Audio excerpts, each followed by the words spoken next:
What's good everyone, OJ over here, and welcome to another video. Today, we've got some fantastic information for you guys, so let's go ahead and get right into it. And we are starting off with the long-awaited Dark Souls Remastered for the Nintendo Switch. It officially launches on October 19th, so shoutouts to OG. I was wrong on that one. I thought they'd get it out between August and September, but nope, it's going to be October 19th. So the online network test is still scheduled. We'll get into that, and also the specs of the Switch version as well. So the Nintendo Switch version of Dark Souls Remastered will officially launch worldwide on October 19th. Publisher Bandai Namco and developer From Software have announced. And also Virtuos is the actual developer that are doing the port of the Switch version of the game. Now the online network test is scheduled prior to its release, so expect it sometime in early October or even late September if we're lucky. So on the same day of its release, an amiibo based figure based on the famous Solitaire of Astora will be available. It will allow the true warrior of the sunlight to prove their faith by using the praise the sun gesture from the beginning of the adventure.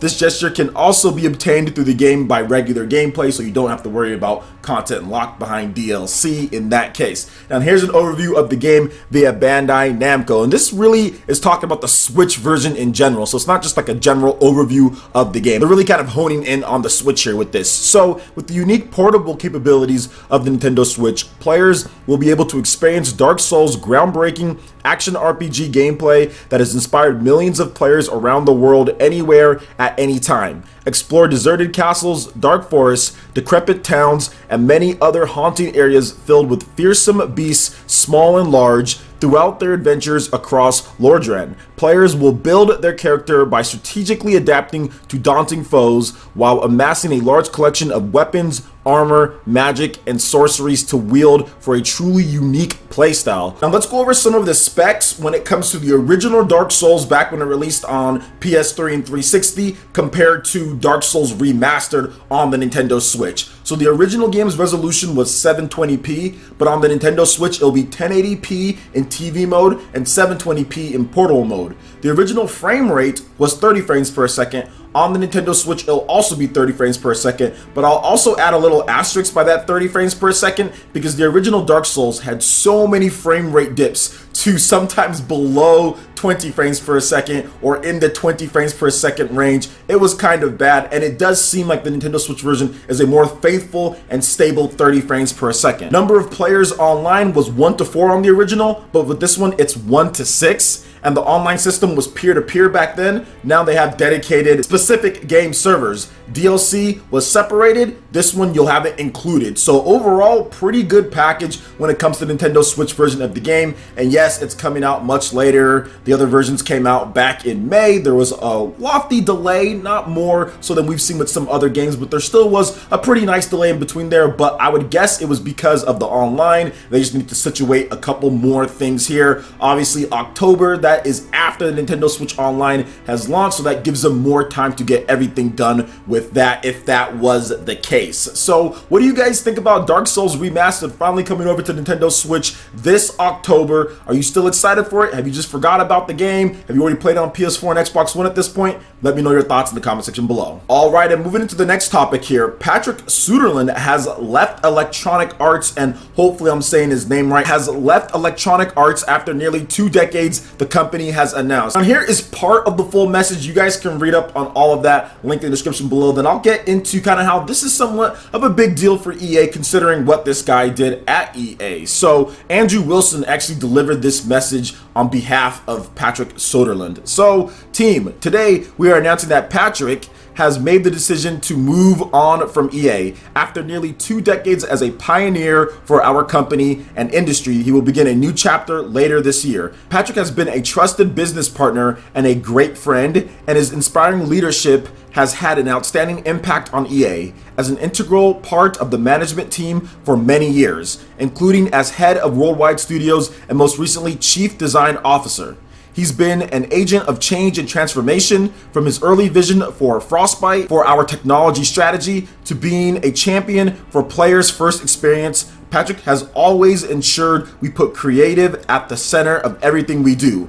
He has been unwavering in his commitment to building our pipeline of amazing new games to come, and his fingerprints will be on the experiences that we bring to players well into the future. And then they also talk about how they wish him well and how he transitions over the next 3 months and all of that stuff like that. And I'll be completely honest with you guys, I've never liked this guy at EA. Not as a person, I don't know him. He's probably an outstanding individual. He probably has a great family. I know he said that he named, one of his family members Luigi or whatever the case is, and I get it. I think that he's probably a good person. But when it comes to business and what he's done at EA, I can't sit here and say that I approve of everything that's went on in his watchful eye at EA. They've been very profitable. I think business-wise, he's probably done a good job. He's been there for 20 years or around that time. You don't stay that many years at a company and people not think that you're doing a good job when it comes to a lot of different things. Otherwise, he would have been ousted a while ago like Riccatello was at EA. But at the same time, I just think personally EA's choices and what they've done with certain things, he was a lot of the factor for that when it comes to a lot of the negative things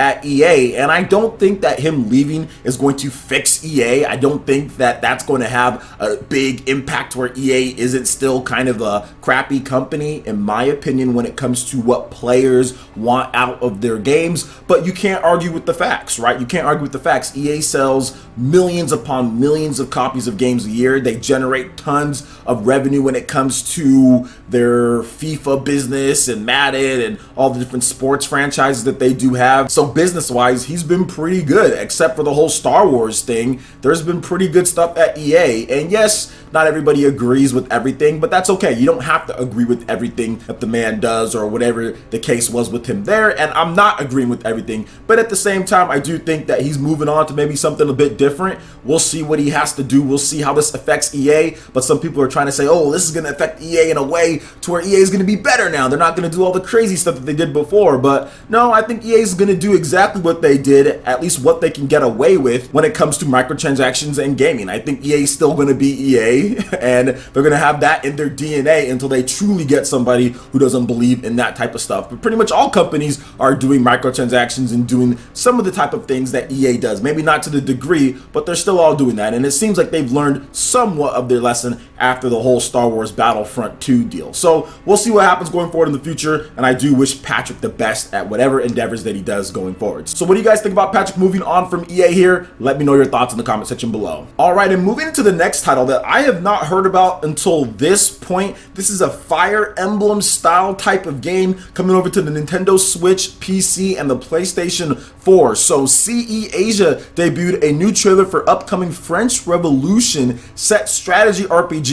Banner of the Maid at China Joy 2018 last week. So here's an overview of the game via CE Asia. Banner of the Maid is a tactical role-playing game based on the famous French Revolution with a twist of fictional fantasy elements. You will be playing as Pauline Bonaparte, a newly graduated girl from military academy who is always dreaming of earning herself a position in the upper class. In a journey of visiting her brother Napoleon, Pauline was accidentally dragged into a revolutionary storm in France. So Banner of Maid is due out for the PlayStation 4, Nintendo Switch, and PC via Steam in 2018. You guys are checking out this trailer here. So it seems interesting. Kind of has a little bit of a setup, kind of like Valkyria Chronicles, where the main character was just kind of dragged into the fight as he was visiting and ended up becoming a great leader in the main story plot. So this kind of is borrowing a little bit from that, and I think she's probably going to rise up and become a great leader of troops and everything. And I'm actually excited to play any Fire Emblem, Disgaea style of strategy or tactical RPGs. Those are right up my element, although Fire Emblem is my favorite. So this might be a nice warm-up before we do get Fire Emblem in 2019. So what do you guys think about Banner of the Maid coming out for the Nintendo Switch, PC, PlayStation 4 in 2018? Is this your style of game? Let me know your thoughts in the comment section below. All right, Ninja, that wraps it up for this video here. Go ahead and check out the links in the description below. We got Facebook and Twitter. Go ahead and give us a like and a follow on our social media. Really helps us spread the content of PlayerEssence across the internet in addition to YouTube. Also, make sure you check out our Patreon, Twitch, and YouTube live gaming pages and consider supporting PlayerEssence. When you do so, it gets you access to all sorts of cool benefits, perks, awards, and emotes via YouTube sponsorship. So check out the link in the description below and consider supporting PlayerEssence right here on YouTube.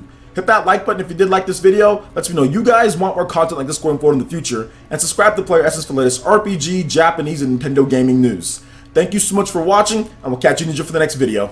Peace.